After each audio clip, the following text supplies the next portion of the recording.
I had to walk out of church today over comments about Charlie Kirk. I'm on the verge of tears sitting in this parking lot because I'm having such a complex with my faith.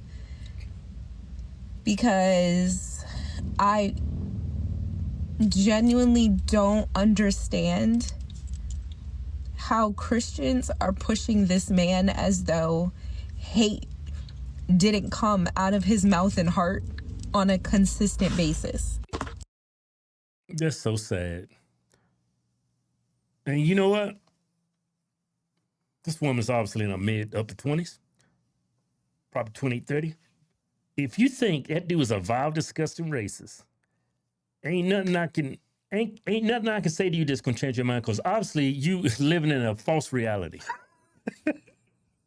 If you think that man had an ounce of racism in his body, you're mentally crazy.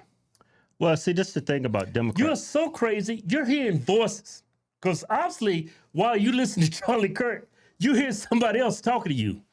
Because I've never seen that man as a... Well, that's the thing, Kevin. I think a lot of what he say goes over their head, and they take it as racism. Mm-hmm. They're not hearing his entire message. And plus, Democrats, their whole philosophy now is hate speech is not what hate speech used to be. Hate speech today, to people like this, hate speech is, I hate what you're saying. Yeah. Real hate speech that preaches and talks down to certain groups of people to oppress them, to unalive them. That's hate speech. Black folks are very easily manipulated. They probably think that man was racist because he said black people commit a majority of the violent crime in this country. That's a fact. That's not racism. It's just a fact. And I don't think he's... And if you actually took his message to heart, it might save your life. And I think that's why he said what he said.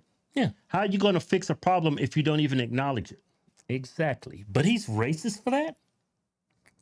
And I'm genuinely sitting here like, if this is the God that we serve, if this is the reflection of the God we serve, do I want to be a part of it? Hey, Kev, this is one of those people that just goes to church on Sunday. You hear what I'm saying? These are just one of these people that go to church on Sunday. You don't really read the Bible. Right. Your only your perspective on who Jesus God was is based off what you're hearing from your pastor. Yeah, yeah.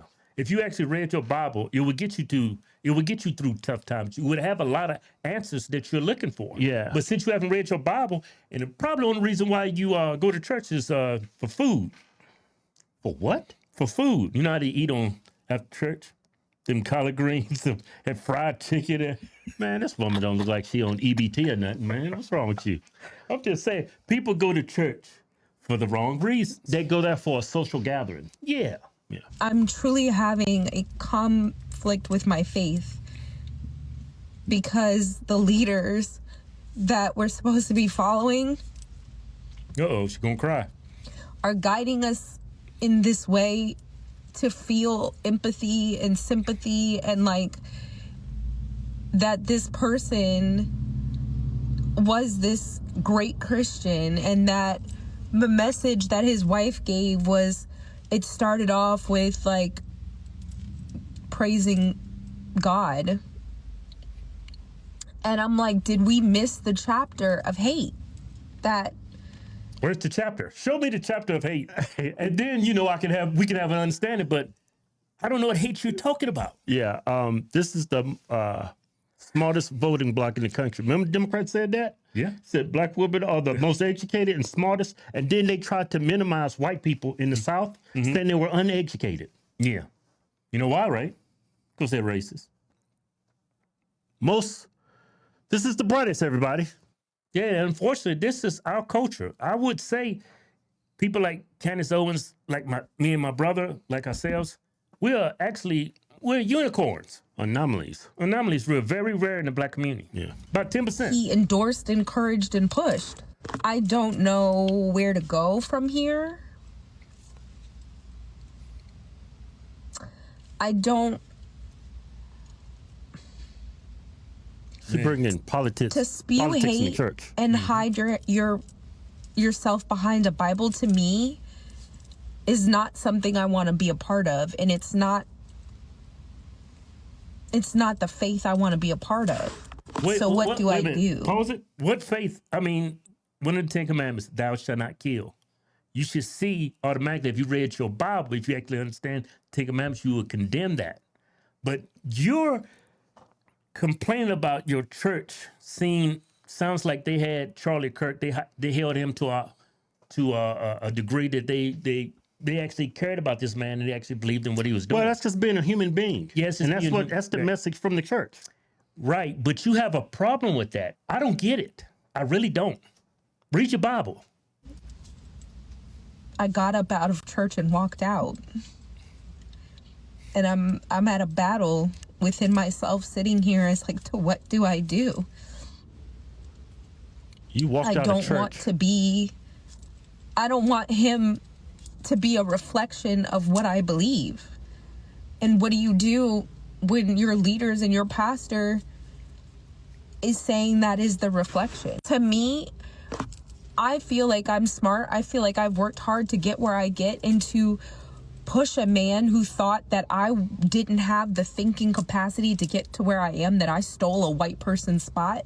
Like, to think that. So that's my point. When Charlie Kirk is talking, majority of his message just flies over their head. They don't grasp what he's saying. Yeah, he pretty much said that was actually happening in America. They would choose someone less qualified because they were black, or because they was a female, or because they might be LGBTQ. That was his message. Yeah. He didn't say you took that course of action. He's saying that's happening in America and it's unfair to people that's more qualified for these positions. You should agree with that. Yeah, but see, that's the thing. The message goes over his. He doesn't grasp it. So, but check this pastor out. Watch this. This is the church you can go to. Kirk did not deserve to be assassinated, but I'm overwhelmed seeing the flags of the United States of America at half-staff, calling this nation to honor and venerate a man who was an unapologetic racist and spent all of his life sowing seeds of division and hate into this land. That is crazy. That is insane. Listen to Black Church. Yeah. Listen to that.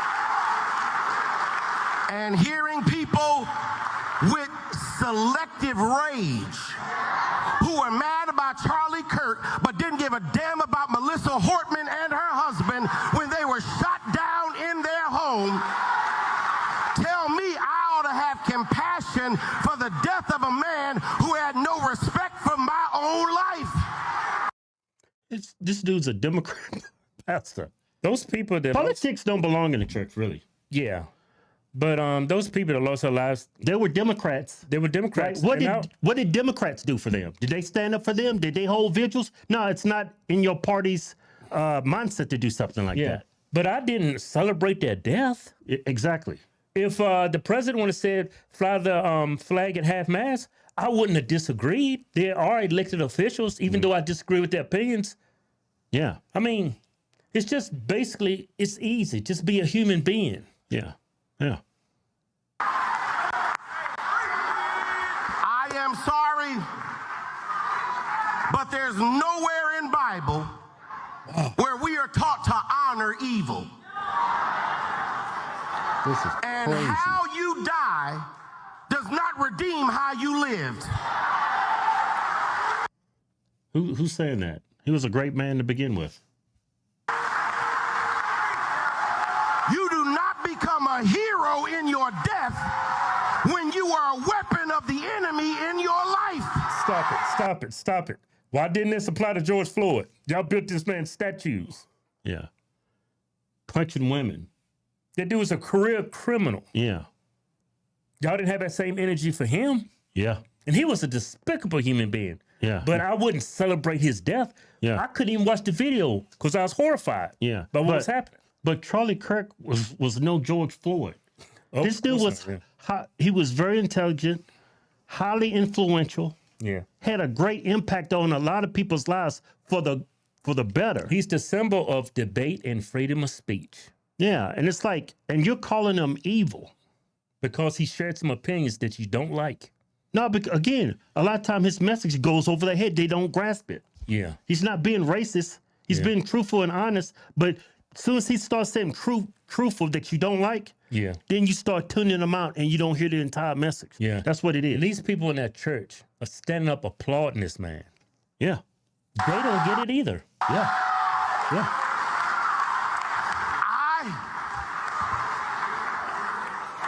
I can abhor the violence that took your life, but I don't have to celebrate how you chose to live. I don't know about you, but I came to tell you today, I come to this sanctuary being overwhelmed.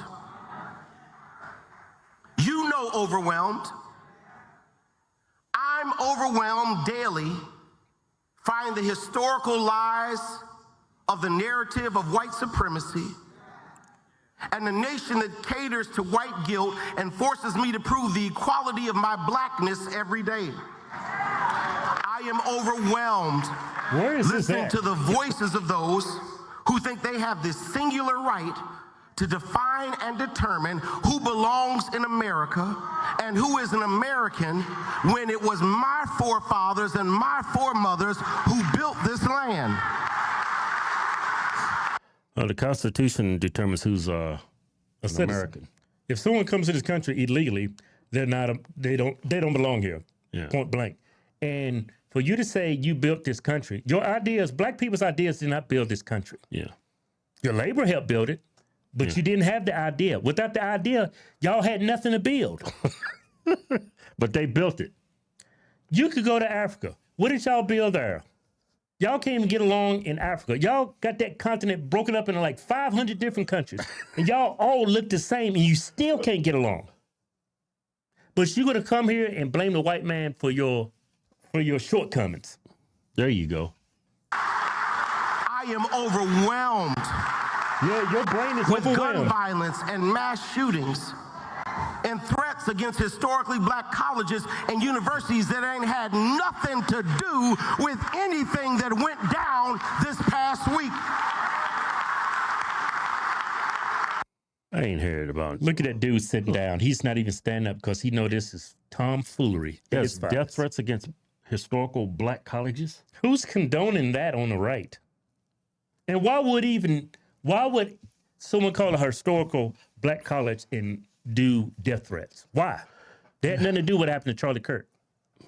It's like they make it up as they go. It's all kinds. I got all kinds of black fatigue. I'm fatiguing real hard. This is crazy. This is crazy. That This ain't a is church. happening in a church. That's not a church. That's not a church at all. That's a Democrat rally.